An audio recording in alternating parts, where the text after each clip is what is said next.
Hey everybody, it's Mitch, and welcome to my next video. Today we are going to be doing another Dungeons & Dragons build video, and today's build is going to be one that I like to call the Information Manipulator. Now, this guy, it's an interesting build. So basically the point of this build is to manipulate the information that his opponents, other people, just anyone in general has. So yeah, so let's talk about how I go about making this build. This is actually based off of a character that I've made before. This is actually the second part of the Know-It-All Brothers. I think that video comes out before this one, so this will be the second part for that. Basically, this build is about, so basically to do this build, how I started it was with, the race was a gnome, which makes a lot of sense for this build because they get a couple of spell-like abilities at first level, ghost sounds, dancing lights, that fun stuff. There's a third one I can't remember off the top of my head, but, they get these ones and, they don't do much, but I think Silent Image, oh yeah, I think that's it, something like that. But anyways, basically with this you're able to, like, you can put on some low-level illusions, type show, but with the various ways you use those, which is okay. But of course, then you're going to want to take some levels of wizard, specializing in illusion, to really get those illusion spells.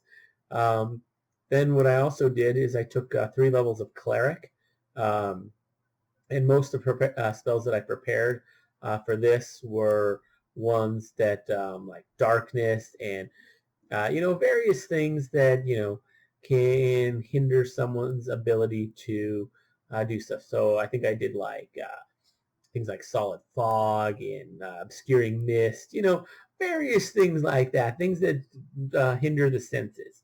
Lots and lots of spells that hinder the senses on the cleric side, and then of course the illusion spells, ones that create new senses. So basically you use this to block out people's sensory information, and then create new sensory information. So you're really manipulating what information your enemies and other townsfolk and guards or whoever it is you happen to be going for, you're really manipulating what information they have to go off of.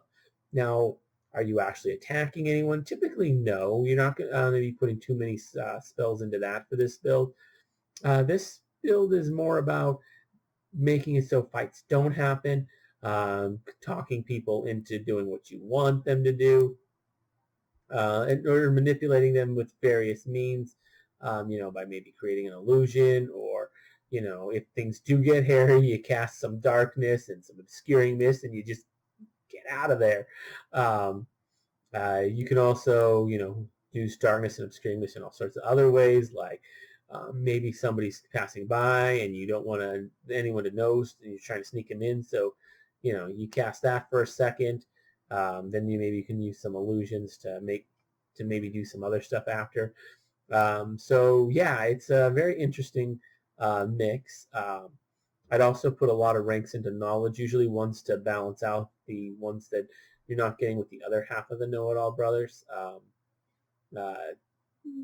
just nice. Plus, just your basic ones. There's some knowledge can be very powerful. Knowing things can help you influence and manipulate the information others have. So that's helpful. Now, how you actually put this together, because I mean, 3 levels of wizard, 3 levels of cleric, you're gonna Thurge for sure. You want to go, Mystic Thurge, really good class right there. So that's kind of the way to go with that. Then on top of that, that'll get you your first 10 levels. That'll get you up to level 16. 10 levels of that. Then after that, you're gonna have to get a little creative. Personally, I went with the Geomancer route.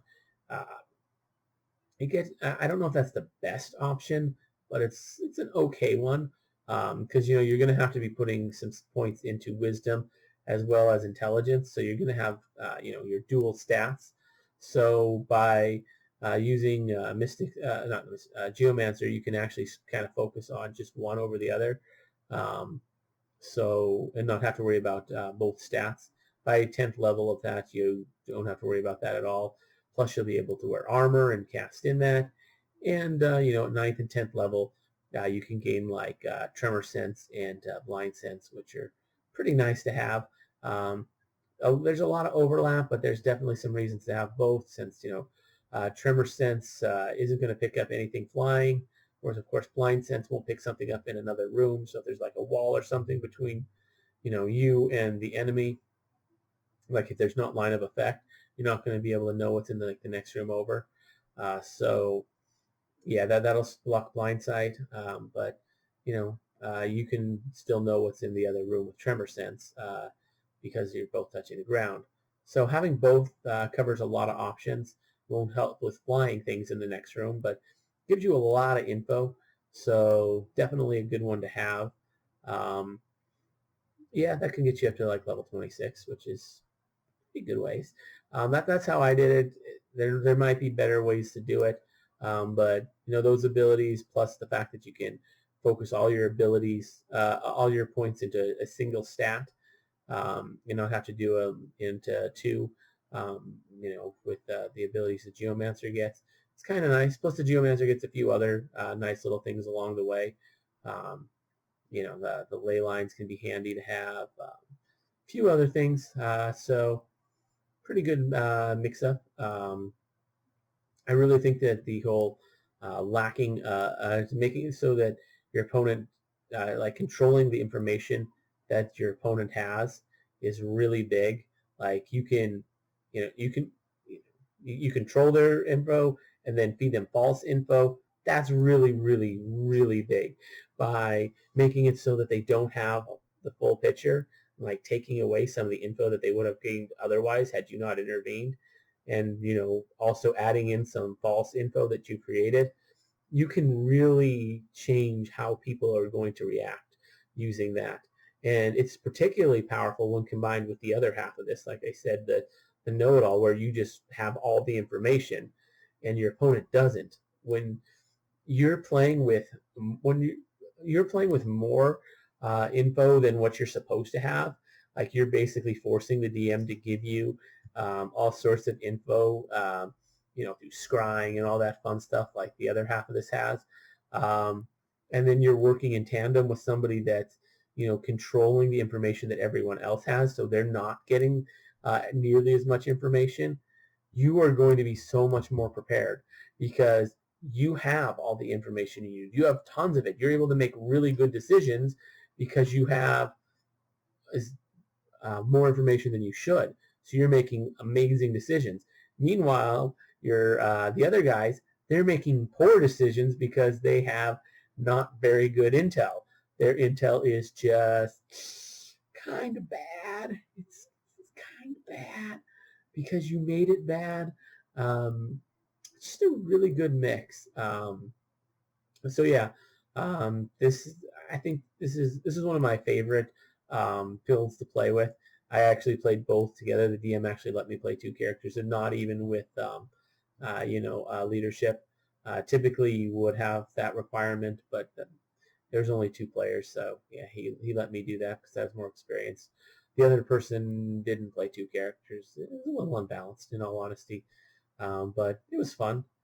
Probably more for me than the other player, but yeah, actually, I'm almost positive with that one. But anyways, yeah, a good build. If you're going to be, doing it with both of these, with this build and the other, maybe throw leadership in there on one of them and have the other be the cohort. Which one should be the cohort's kind of hard to say. Yeah, they're both, I'd say, pretty equally important. So, yeah. If you guys have any comment, if there's anything you guys want to say, leave something down in the comments below. I always read all the comments. I've responded to all of them. I was kind of bad for a long time, but I am caught up on all the comments as of recording this. Hopefully that's still the case as of when this posts, because there's going to be a few months difference there. Yeah, if you enjoyed the video, consider giving it a like, because that really helps out, and consider subscribing to the channel. that really helps out. And I, do a lot of these build videos. But anyways, as always, I'm Mitch, and I'll be seeing you